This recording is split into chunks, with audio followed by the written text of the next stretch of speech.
The jungle swallows you whole the moment you step inside. The air is thick, heavy with the scent of wet earth and the sound of unseen creatures. The sun, once blazing overhead, filters down in fractured beams through towering leaves, casting strange shifting shadows on the forest floor. This is not just a place, it's an endless maze of green, and for the next 2 days, survival will depend entirely on what the jungle itself can provide. No packed food, no modern tools, only the wild plants that have grown here for centuries, some offering life, others hiding danger. You can almost feel the jungle watching, testing, deciding whether you belong here or not. Each rustle in the undergrowth could be a harmless breeze, or a predator sizing you up. The first challenge strikes quickly: hunger. With the heat draining your energy and the dense foliage closing in, you must find something edible before night falls. The hunt begins, not for animals, but for the leaves, roots, and fruits hidden in plain sight, known only to those who understand the forest language. We're going to try and live off the land as much as possible, using the plants around us to survive. So we need to find some kind of shelter right away. My eyes fall upon a cluster of broad banana leaves. We can use these to collect rainwater, and maybe even wrap something later. We can also use the midrib of the leaf as a temporary spear for fishing. If there's a body of water nearby, there's also a small patch of wild ginger. You can dig up the roots. They're sharp and aromatic, and will help cut through the heavy jungle smell. It's been a long walk. I'm feeling tired and hungry. Let's sit down and see what we can find to eat around us. There's a lot of low-hanging fruit, but most of them are unripe and hard as rocks. These tiny mango-like stones are just too small to harvest. We need to go deeper into the jungle to find something worthwhile. There's a tangle of vines below, so we can use these to practice our jungle climbing skills. But this won't take us anywhere worthwhile. Let's keep walking along the river until we find something interesting. As we round the bend, we spot a small herd of jungle fowl scratching around in the dirt. Maybe they'll lead us to something to eat. I kneel down and start searching through the undergrowth. I spot a cluster of broad banana leaves. These aren't the kind you can eat, but they are perfect for collecting rainwater and maybe even wrapping something later. I also notice a small patch of wild ginger. We can dig up the roots. They're sharp and aromatic and will help cut through the heavy jungle smell. I find a few choice roots and put them in my mouth. Their strong flavor hits me like a shot of espresso. It's perfect for waking up my sleepy taste buds. We continue following the riverbank, hoping it will lead us to a productive patch of jungle. The vegetation starts to thin out and the ground rises. I spot a small grove of bamboo, a sign that we're approaching a good area. Suddenly, my eyes catch a flash of movement. A tiny mouse deer darts across our path and disappears into the bushes. I sigh. It's too quick for me to catch, but I've got just the thing to help me get a closer look. I gather some large leaves and form a cone shape. Then I place it over my head to make a makeshift hat. It won't keep the rain out, but it will help shade my face and keep me cooler as we move through the hot jungle. As we explore further, we come across a tangled mass of vines and creepers. These would be great for practicing our jungle rope skills, but we need to keep moving.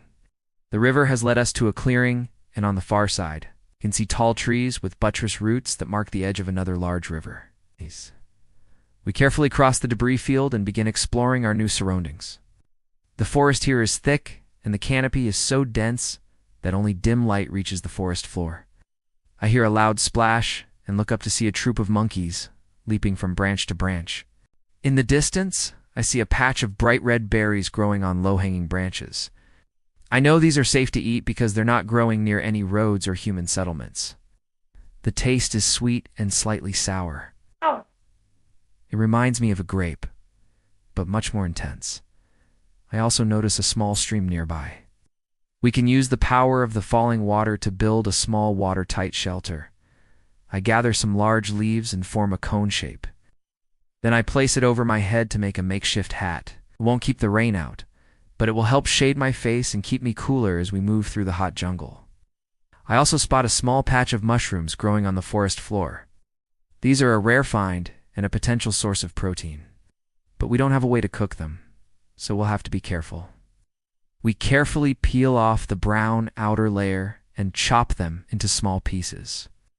Then we mix them in with the berries and enjoy our simple forest feast. As the sun begins to set, we start to hear the sounds of nocturnal creatures stirring in the forest. Crickets chirp and frogs croak. It's time to build our shelter. We gather together long, sturdy branches and leaves to form a lean-to against the rock wall. Inside our den, we lay down on a bed of soft moss and drift off to sleep. The next morning, we wake up to the sound of birds singing in the trees. Sunlight streams through gaps in the canopy, creating a mosaic of light and shadow on the forest floor. The air is cool and fresh, a welcome change from the stifling heat of the previous day. My stomach growls loudly, reminding me that it's time to start foraging for food again. I can't wait to see what other jungle delicacies we can find. We leave our shelter and start exploring the forest. Our first stop is at the river, where we hope to find fish.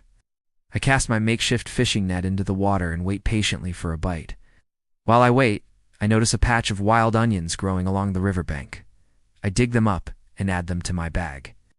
Onions are a good source of carbohydrates and vitamins, and I know they'll add a nice savory flavor to any dish we make. Just then, I feel a tug on my line. I reel in my catch and proudly display a small but tasty-looking fish. I carefully clean and gut the fish, then add it to my bag. With our bellies rumbling, we head back to the riverbank to enjoy our hard-earned feast.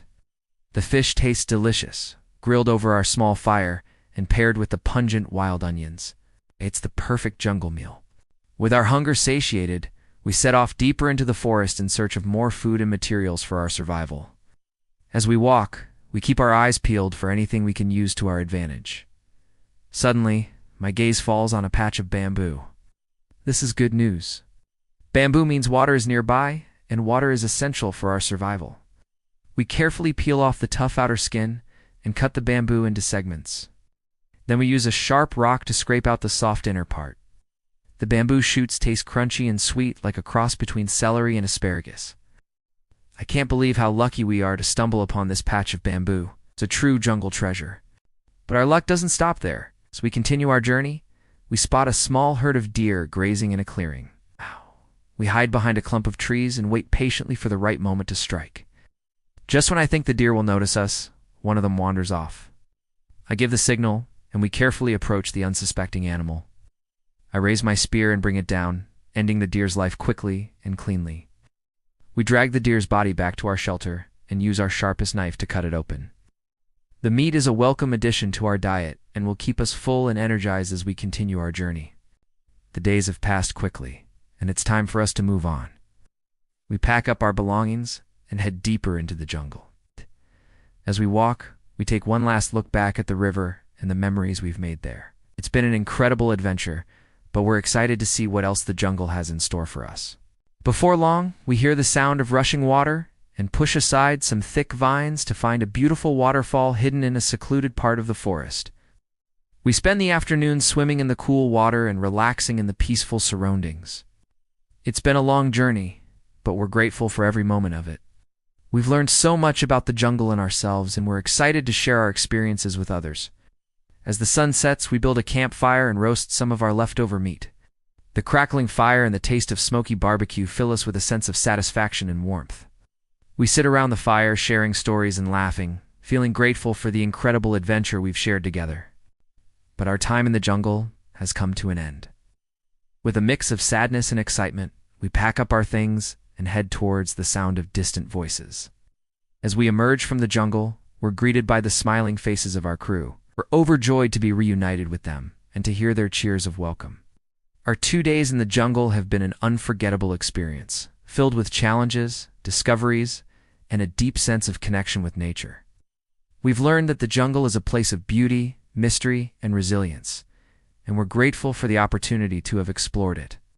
Now, as we step back into the familiar world, we carry with us the lessons and memories of the jungle, knowing that we'll never be the same again.